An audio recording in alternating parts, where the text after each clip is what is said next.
Assalamualaikum warahmatullahi wabarakatuh. Halo anak-anak, selamat datang di channel pembelajaran IPA untuk SMP kelas 7.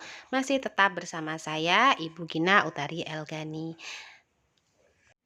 Sebelum kita mulai pelajaran kita kali ini, mari kita membaca doa sebelum belajar. Bismillahirrahmanirrahim. Raditu billahi rabba wa bil islami dina wa bi Muhammadin nabiyya wa rasula. Rabbi zidni ilma warzuqni fahma. Amin. Pada pertemuan sebelumnya kita sudah membahas tentang klasifikasi materi berdasarkan wujudnya, berdasarkan bahan penyusunnya, dan berdasarkan keasamannya. Anak-anak, kali ini kita akan belajar tentang sifat fisika dan sifat kimia suatu zat. Apa sih manfaatnya kita belajar sifat fisika dan sifat kimia zat? Nah, materi ini akan membahas tentang sifat fisika dan sifat kimia, sehingga kita bisa mengambil manfaat dari suatu zat berdasarkan sifat fisika dan sifat kimianya.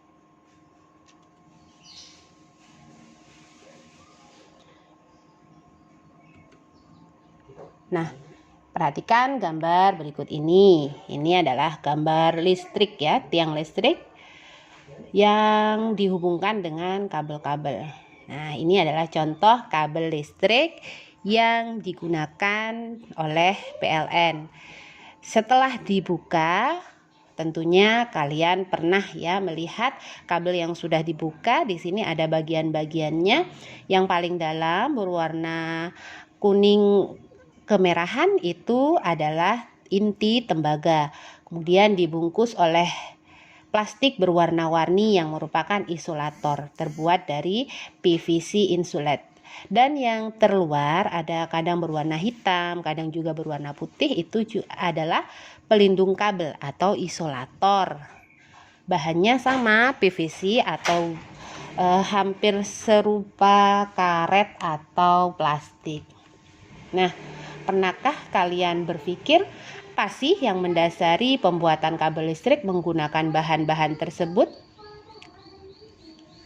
Nah, untuk mencari tahu jawabannya, mari kita simak penjelasan berikut. Sifat fisika. Sifat fisika merupakan sifat yang berkaitan dengan keadaan fisik suatu zat yang dapat diamati menggunakan panca indera. Bisa dilihat, bisa dirasa, bisa dibau, dan bisa diraba. Contoh sifat-sifat fisika adalah wujud zat, warna, bau, kekerasan, titik didih dan titik leleh, kemudian daya hantar listrik, daya hantar panas, kemudian kemagnetan, dan massa jenis atau densitas. Untuk wujud zat kita sudah membahasnya di pertemuan-pertemuan sebelumnya. Kemudian warna dan bau. Di sini warna, setiap zat memiliki warna yang berbeda. Contoh karbon berwarna hitam, emas berwarna khas ya keemasan, air tidak berwarna, kemudian ada aluminium yang berwarna silver. Sedangkan bau dan kekerasan bau bisa kita menciumnya ya. Nah, ada yang bau menyengat, ada yang bau harum, ada dan lain sebagainya. Kita akan membahas kekerasan, titik didih dan titik leleh, daya hantar listrik, daya hantar panas, dan kemagnetan. Sedangkan massa jenis atau densitas kita akan bahas di subbab berikutnya khusus untuk massa jenis ini. Ya. Selanjutnya kita bahas sifat fisika kekerasan. Apa sih sifat fisika kekerasan itu? Yaitu ukuran ketahanan materi padat terhadap berbagai perubahan bentuk permanen saat diterapkan gaya tekan. Wah, sangat sulit ya bahasanya. Artinya kekerasan itu dia mudah ditekan atau tidak, mudah digores atau tidak gitu ya.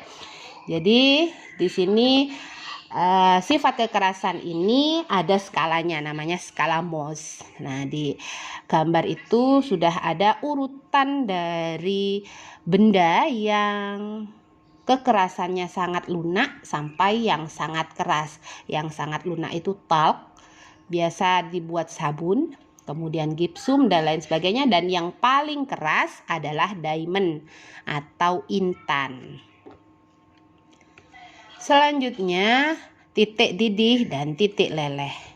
Suatu zat dapat berubah wujud jika dipanaskan. Jika diberikan kalor, zat padat bisa berubah menjadi zat cair, atau zat cair bisa berubah menjadi zat gas, dan begitu seterusnya. Apa titik didih? Titik didih merupakan suhu di mana suatu zat mulai mendidih atau berubah wujud dari cair menjadi gas. Itu adalah pengertian mendidih. Kemudian titik leleh merupakan suhu di mana suatu zat mulai meleleh atau berubah wujud dari padat menjadi cair. Nah, ini ada tabel beberapa titik didih dan titik leleh atau titik lebur suatu zat, dari air, kemudian alkohol dan lain sebagainya. Yang paling umum dan harus kamu pahami bahwa titik didih air adalah 100 derajat Celcius dan titik leburnya adalah 0 derajat Celcius. Kemudian bagaimana titik didih air dan titik didih minyak goreng? Pasti berbeda ya. Itulah yang digunakan ibu kita saat masak. Sifat fisika air dan minyak itu berbeda.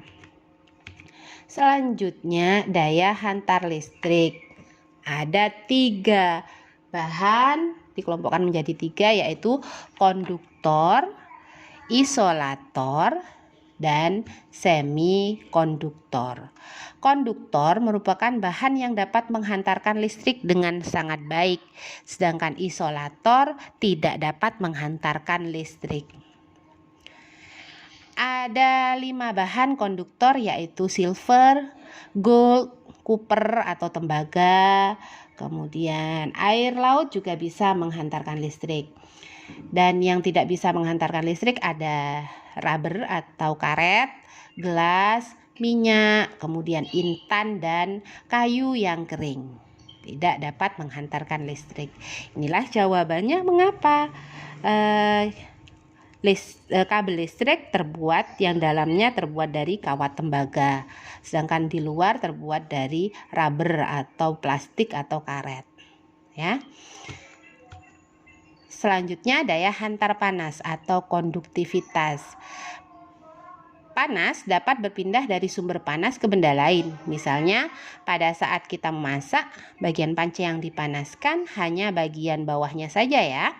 Tetapi setelah beberapa saat, seluruh bagian panci akan terasa panas. Karena bahan panci merupakan konduktor panas yang baik. Biasanya terbuat dari aluminium atau besi juga kadang ya. Nah, ini adalah konduktivitas termal beberapa bahan. Aluminium, kemudian yang paling besar di situ ada baja ya, baja. Aluminium, kuningan, tembaga, dan yang paling kecil ada kayu, sehingga banyak kita menggunakan gagang kayu untuk spatula atau untuk pengaduk pada saat memasak karena tidak menghantarkan panas dengan baik. Selanjutnya, kemagnetan. Ada 3 bahan kemagnetan, yaitu ferromagnetik, paramagnetik, dan diamagnetik. Berdasarkan kuat tidaknya ditarik oleh magnet. Ada ferromagnetik, contohnya besi, baja, nikel, kobalt, itu sangat kuat ditarik. Paramagnetik dapat ditarik tapi lemah, contohnya aluminium dan magnesium. Sedangkan diamagnetik tidak dapat ditarik oleh magnet, contoh bismut, tembaga, emas, perak, dan seng. Nah, di situ ada gambar kira-kira pensil, penjepit kertas, peniti, pulpen, mana yang bisa ditarik oleh magnet? Kalau kamu punya magnet di rumah, bisa kamu cobakan ya. Selanjutnya kita bahas tentang sifat kimia. Sifat kimia merupakan sifat yang menunjukkan reaksi kimia antar zat yang menimbulkan terjadinya pembentukan zat baru. Apa saja sifat-sifat kimia? Yang pertama, contohnya mudah terbakar. Suatu zat itu mudah terbakar atau tidak, itu merupakan sifat kimia. Bensin mudah terbakar, kayu, kertas, dan lainnya mudah terbakar. Sedangkan logam tidak mudah terbakar, itu merupakan sifat kimianya. Kemudian mudah membusuk. Beberapa makanan ada yang mudah membusuk, ada yang juga tidak mudah membusuk.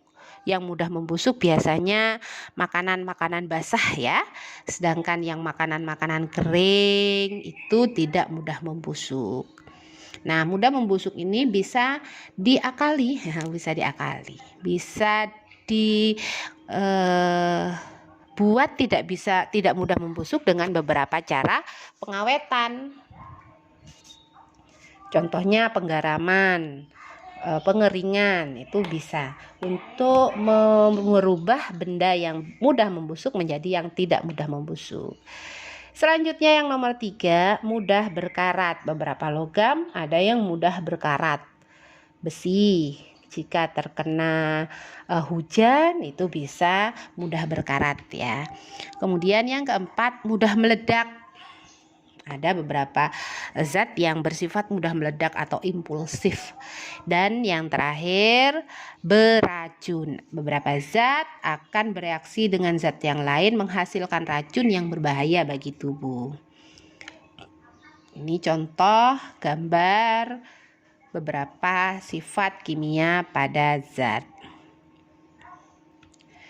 Nah, terakhir anak-anak, tugas individu ya, ini ditulis di buku, kerjakan di rumah kalian. Carilah 5 benda di rumahmu, kemudian identifikasi sifat fisika dan sifat kimianya. Artinya kamu cari bagaimana sifat fisikanya, apa dia wujudnya padat, warnanya bagaimana, baunya bagaimana. Kemudian sifat kimianya juga dari 4 sifat kimia yang sudah Bu Guru jelaskan. Ini tabelnya, contoh nama benda, buku atau kertas.